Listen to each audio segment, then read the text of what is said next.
Pernikahan yang tak diinginkan. Bab 168. Dengan tangan gemetar, Din menarik satu buku lagi. Kali ini, sebuah kitab berbahasa Arab yang sering dipelajari mahasiswa di Mesir mengenai hak dan kewajiban suami istri, termasuk soal kepuasan dalam pernikahan menurut syariah Islam. Kotak itu langsung jatuh dari genggaman Azarin. Wajahnya seketika memanas, jantungnya berdebar tak menentu. Dia menunduk dalam-dalam, tak sanggup menatap siapapun. Refleks, matanya terpejam erat, berusaha mengusir bayangan yang tiba-tiba berkelebat di pikirannya. Sementara itu, Din langsung mengambil tutup kotak dan mengayunkannya ke arah Davian. "Sini kau." Davian tertawa semakin keras, lalu langsung berlari menjauh sebelum sang kakak bisa menangkapnya. "Bang, ini ilmu berharga, loh. Jangan sia-siakan. Hahaha." Para orang tua hanya bisa menggeleng-gelengkan kepala melihat kehebohan mereka. Sementara itu, Azarin masih tak berani mengangkat wajahnya, dan Din hanya bisa menghela napas berat, menatap adiknya yang sudah hilang di balik pintu dengan wajah kesal. "Dasar adik kurang ajar," gumamnya lirih, lalu melirik Azarin. "Sayang." Dia memegang tangan Azarin, tetapi detik itu juga Azarin berjengkit kaget sambil menepis tangan Din. "Mas aku mau pergi ke toilet." "Ya," gumamnya seraya bangkit dari tempatnya duduk. "Sayang, Mas temani." "Astagfirullah, Mas." Seru Azarin panik, lalu berlari menjauh. Din langsung menyadari perkataannya yang mulai ke arah sensitif apalagi mereka baru saja melihat buku tersebut. Dia menggeram kesal, karena ulah adiknya suasana menjadi tak enak. "Bisa-bisa nanti malam aku tidur di sofa," gumamnya kesal, lalu mengusap wajahnya. "Astagfirullah. Davi." Geramnya. 2. Di bawah langit Mekah yang mulai beranjak sore, di depan pintu keluar Masjidil Haram, Pak Argatama berdiri tegap, menatap rombongan dengan senyum ramah. Orang-orang di sekitar masjid berlalu lalang, tetapi tak membuat mengalihkan fokusnya pada pria paruh baya itu yang siap memberi aba-aba. "Hari ini kalian boleh beristirahat di hotel atau jalan-jalan sebentar. Masih ada waktu sebelum masuk maghrib," ucapnya tenang. "Tapi ingat, jangan terlalu jauh. Besok kita sudah menunaikan umrah. Jangan sampai kelelahan." Davian yang berdiri dengan tangan terlipat di dada langsung menyahut santai. "Aku sih pasti jalan-jalan, Pak. Siapa tahu nemu jodoh di sini." Din yang sejak tadi diam, langsung menimpali tanpa ampun. "Amin ya, Allah, semoga jodohnya segera datang." Davian berdecak kesal. "Astagfirullah, Bang. Aku cuma bercanda tahu." Pak Argatama menghela napas, lalu menggeleng pelan. "Kalian ini, kalau bertemu pasti ribut saja." Bu Mahira hanya tersenyum, sudah terlalu terbiasa dengan kejahilan kedua putranya. Pak Argatama kembali berbicara, kali ini lebih serius. "Bagi yang mau jalan-jalan, Papa sudah siapkan tour guide. Tinggal pilih mau kemana." Din mengangguk kecil, tetapi sebelum sempat menanggapi, suara sang ayah kembali terdengar. "Kamu juga, Din. Jangan pergi terlalu jauh. Papa dengar kamu berencana ke Madinah dan Mesir setelah menikah." Din terkekeh kecil, lalu menggeleng. "Ya gak sekarang juga, Pak. Hari ini aku mau istirahat saja." Saat berbicara, jemarinya masih erat menggenggam tangan Azarin. Seolah takut istrinya menghilang di tengah keramaian, pandangannya pun sesekali jatuh pada sosoknya yang sejak tadi menunduk. Sementara di sisi lain, satu tangannya menggendong Alina dengan penuh kelembutan. Pak Argatama mengangguk memahami, tetapi sebelum suasana benar-benar tenang, Davian kembali berulah. "Alina, ponakan Om yang paling cantik sejagat raya. Selamat, ya. Akhirnya kamu bisa tidur sama Bunda dan Ayah." Serunya dengan senyum jahil. Mata Alina berbinar mendengar itu, bibir mungilnya menyunggingkan senyum lebar, memperlihatkan deretan gigi kecilnya yang rapi. Dia langsung mengangguk antusias. Namun, hal itu membuat mata Din melotot tajam, menatap adiknya. Kalau saja tak banyak orang, dia pasti sudah melayangkan sandalnya ke kepala Davian.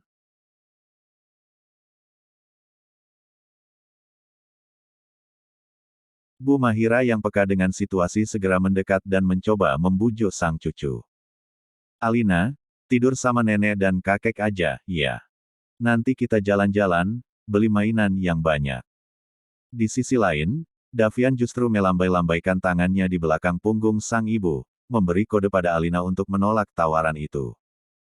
Orang-orang sekitar termasuk Alea yang melihat kelakuan Davian hanya bisa tersenyum geli. Papa lihat sendiri, deh. Seru Din, berharap ayahnya menegur Davian. 3. Pak Argatama menoleh, tetapi begitu tatapan mereka bertemu, Davian langsung berlagak polos, seolah tak terjadi apa-apa. Davi. Suara Pak Argatama terdengar lebih tegas. Kalau mau pergi, ajak yang lain cepat-cepat. Jangan buat keributan di sini. Davian hanya mengangkat bahu, tetapi Din tersenyum puas karena akhirnya adiknya mendapat teguran. Sementara itu, Bu Mahira masih berusaha membujuk Alina. Sayang, nanti nenek beliin boneka yang besar, ya. Yang pakai gaun pink kesukaan Alina. Alina menggeleng keras. Gak mau. Alina mau sama bunda dan ayah. Lilitan tangan Alina di leher Din semakin mengerat. Din menghela napas panjang. Dia pun mencoba berbicara dengan nada yang lebih lembut.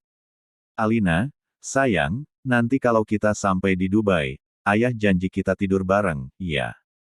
Alina mengerucutkan bibirnya. Tapi Alina mau sekalang.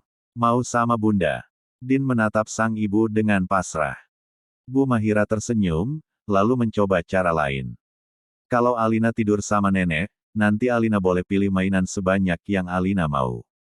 Alina masih bersikeras. Gak mau. Aku mau tidur sama bunda. Davian tertawa mendengar alasan polos keponakannya.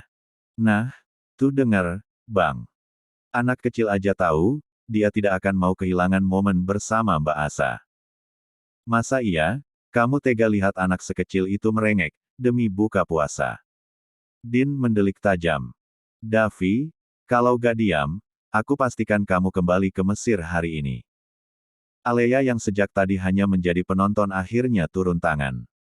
Dia mengeluarkan gantungan kunci berbentuk boneka berwarna merah muda dari dalam tasnya, lalu berdiri dekat Din.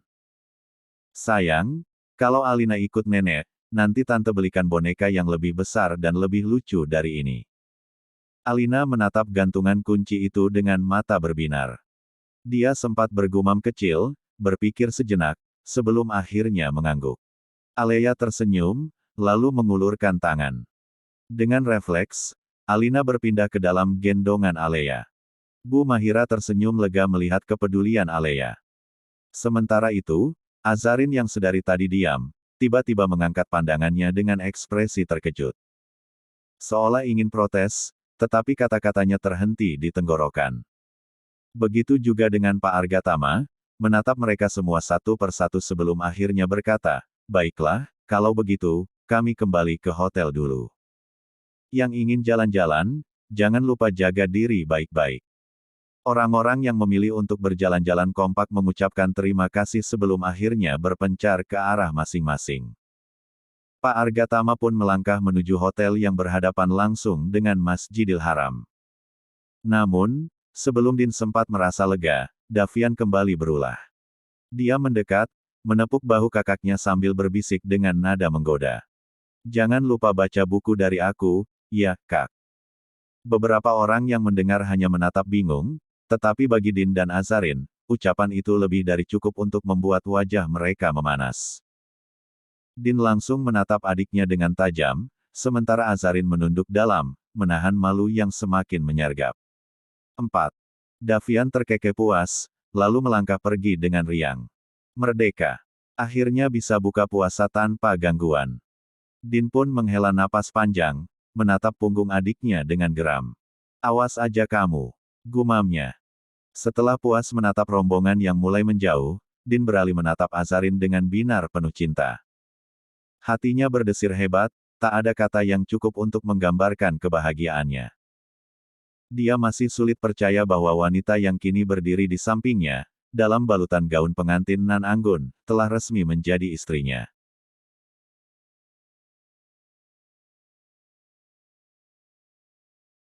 Sayang, ayo masuk, ucap Din, suaranya lembut, nyaris berbisik. Azarin mengangkat wajah, sorot matanya mengandung kegelisahan yang sulit disembunyikan. Dia menggigit bibir di balik cadarnya, ragu sejenak sebelum akhirnya mengutarakan keinginan yang sejak tadi menggelayuti pikirannya. Kenapa kita gak ikut jalan-jalan juga, Mas? Aku mau jalan-jalan. Din menatapnya, seakan ingin memastikan bahwa dia tidak salah dengar. Kamu mau jalan-jalan? Tanyanya pelan. Azarin mengangguk cepat, jantungnya berdetak tak karuan. Dia tidak tahu mengapa begitu gugup, padahal ini bukan pertama kalinya dia sekamar dengan seorang suami. Namun, kali ini berbeda, ada sesuatu yang menggetarkan dalam dirinya, sesuatu yang bahkan tak berani dia akui. Din mengulas senyum tipis, lalu menurunkan pandangannya ke gaun putih yang masih membalut tubuh Azarin. Dengan penampilan seperti ini, Azarin sontak menunduk, baru menyadari bahwa dia masih mengenakan gaun pengantin.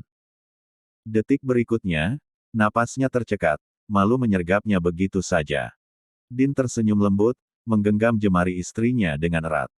Kalau mau jalan-jalan, kita ganti pakaian dulu, ya. Bisiknya, sebelum menuntunnya melangkah memasuki hotel. Langkah Din terasa ringan, seolah dunia sedang berpihak padanya. Namun, berbanding terbalik dengan Azarin yang justru semakin resah. Jemarinya terasa hangat dalam genggaman Din, tetapi jantungnya berdetak tak menentu.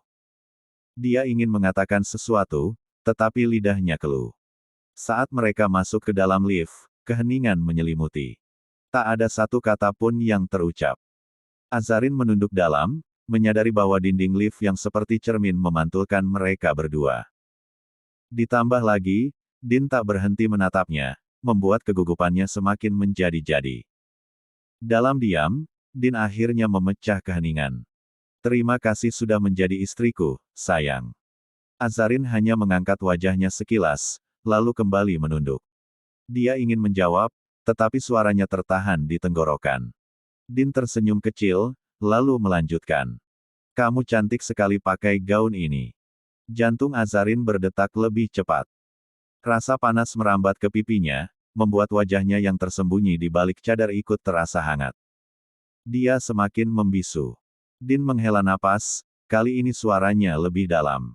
Sekarang kita sudah sah sebagai suami istri. Aku ingin kita saling berbagi, saling terbuka. Kalau ada yang tidak nyaman, bilang. Kalau ada yang mengganjal, kita diskusikan. Aku ingin rumah tangga kita berjalan dengan baik, tanpa ada yang memendam perasaan. Azarin mendongak pelan, menatapnya sesaat sebelum mengangguk kecil. Dia mengerti maksud Din, tetapi hatinya masih terlalu kacau untuk bisa menanggapinya dengan kata-kata. 5. Saat itu, lift berbunyi pelan, pintunya terbuka. Din melangkah keluar tanpa melepaskan genggaman tangannya dari Azarin.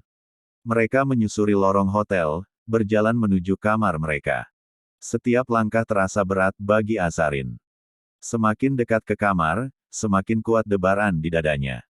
Dia mulai mencari celah agar tidak perlu sekamar dengan Din malam ini. Bayangan harus melepas gaun pengantin dengan bantuan Din membuat wajahnya semakin panas. Lalu, tanpa pikir panjang, Azarin menghentikan langkahnya mendadak, membuat Din menatapnya dengan kening berkerut.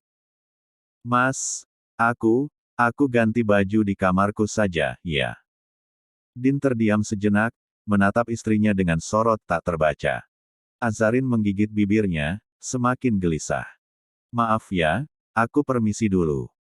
Tanpa menunggu jawaban, Azarin langsung berlari menuju kamarnya sendiri, meninggalkan Din yang masih terpaku di tempat. Din berdiri kaku, menatap punggung istrinya yang semakin menjauh. Sejenak, dia hanya bisa menghela napas panjang sebelum akhirnya tersenyum kecil. Ya Tuhan, istriku lucu sekali, gumamnya pelan. Seperti seorang maling yang takut tertangkap, Azarin buru-buru menutup pintu kamarnya, lalu dengan cekatan memutar kunci hingga terdengar bunyi klik yang meyakinkan. Punggungnya bersandar di daun pintu, napasnya masih tersengal akibat langkah cepat yang diambilnya barusan. Debaran jantungnya masih tak menentu, tetapi setidaknya kini dia telah berada di dalam kamar tanpa ada yang mencegahnya.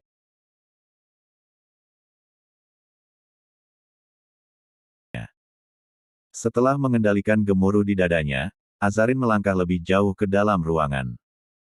Namun, saat mencapai ambang pintu yang memisahkan ruang utama dan area tempat tidur, keningnya berkerut. Ada sesuatu yang janggal. Kamar ini terlalu rapi. Setiap sudut tampak sempurna tertata, seolah tak pernah ada jejak keberadaannya di sini. Pandangannya berkeliling, mencari keberadaan kopernya, tasnya, atau barang pribadinya yang tadi pagi masih berantakan di atas sofa. Namun, semuanya menghilang. Azarin mempercepat langkah, mengangkat sedikit gaunnya agar tak terinjak. Dengan hati-hati, dia membuka lemari pakaian, kosong. Tak satu pun pakaiannya ada di sana. Astagfirullah, gumamnya panik. Jantungnya berdetak lebih cepat. Dia menatap sekeliling kamar sekali lagi, memastikan bahwa dia tidak salah masuk. Untuk lebih yakin, dia melirik kartu kunci di tangannya, membaca tulisan dalam aksara Arab Owsley Air, Luxury Suite 321. Dia buru-buru membuka pintu dan melihat angka yang tertera di luar sama persis dengan kartu kuncinya. Baru saja kebingungannya memuncak, seorang pelayan hotel wanita datang menghampirinya. Dengan senyum ramah, wanita itu bertanya dalam bahasa Inggris, "Apakah Anda Azarin Nafisa?" Azarin menatapnya sejenak sebelum mengangguk. "Kamar Anda telah dipindahkan ke Presiden Suite, di lantai atas," ujar pelayan itu sopan. Azarin tersentak. Alisnya bertaut, matanya membulat. "Maaf, apa saya tidak salah dengar?" Tanyanya, memastikan. Namun, wanita itu kembali mengangguk sambil menunjukkan sebuah daftar tamu di tangannya. Pindah. 6. Kamar ini atas permintaan Mer Argatama. Mata Azarin semakin melebar saat membaca nama ayah mertuanya tertulis di sana. Sejenak, dia bimbang. Kamar yang dia tempati sebelumnya sudah sangat nyaman, lalu kenapa harus dipindahkan? Dia ingin protes, ingin meminta penjelasan lebih lanjut, tetapi rasanya tak mungkin menolak keputusan ayah mertuanya. Dengan langkah ragu, Azarin mengikuti pelayan hotel menuju lift. Perasaannya bercampur aduk, ada gugup, bingung, dan entah mengapa sedikit gelisah. Hanya butuh beberapa detik dalam lift sebelum akhirnya mereka tiba di lantai paling atas. Begitu pintu terbuka, Azarin langsung disambut oleh pemandangan yang membuatnya tertegun. Lorong di lantai ini terasa berbeda. Setiap dindingnya terbuat dari kaca kristal, memantulkan cahaya lembut yang elegan. Dan yang lebih menakjubkan, dari sini, Ka'bah terlihat begitu dekat hanya berjarak beberapa puluh meter di bawah sana, seperti lukisan nyata yang tak tersentuh. Azarin terpaku beberapa detik, matanya mengagumi kemegahan yang tersaji di hadapannya. Tak pernah terbayangkan bahwa dia bisa melihat pemandangan seindah ini dari kamarnya sendiri. Pelayan hotel berhenti di depan sebuah pintu besar. Tidak seperti kamar biasa, pintu ini berukir indah dengan motif Arab klasik yang berlapis emas. Gagangnya pun tampak mewah, dihiasi ukiran geometris yang rumit. Dengan lembut, wanita itu membukakan pintu, lalu menyingkir, mempersilakan Azarin masuk. Jantung Azarin berdegup lebih cepat. Dengan langkah ragu, dia melangkah masuk ke dalam ruangan yang disebut Presiden Suite. Dan begitu ia melihat bagian dalamnya, napasnya seolah tersangkut di tenggorokan. Kamar ini, lebih dari sekadar mewah. Langit-langitnya tinggi, dihiasi lampu gantung kristal yang berkilauan. Lantai marmer putih bersih terhampar luas, sementara di bagian tengah terdapat ruang tamu dengan sofa beludru berwarna krem yang elegan. Jendela kaca raksasa terbentang dari lantai hingga langit-langit, menawarkan pemandangan Masjidil Haram yang menakjubkan. Setiap furnitur di sini tampak seperti karya seni, meja dengan ukiran emas, karpet Persia yang lembut, dan rak buku berisi kitab-kitab klasik dalam berbagai bahasa. Tak hanya itu, kamar ini bahkan memiliki ruang makan kecil dengan meja marmer panjang dan kursi yang terlihat seperti singgasana. Azarin melangkah pelan, matanya menyapu seluruh ruangan dengan takjub. Namun, langkahnya terhenti seketika saat memasuki kamar utama.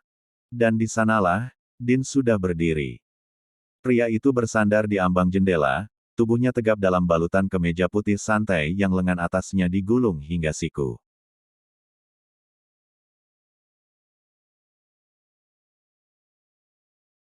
Tatapannya langsung bertemu dengan Azarin, penuh arti, seolah sejak tadi menunggunya.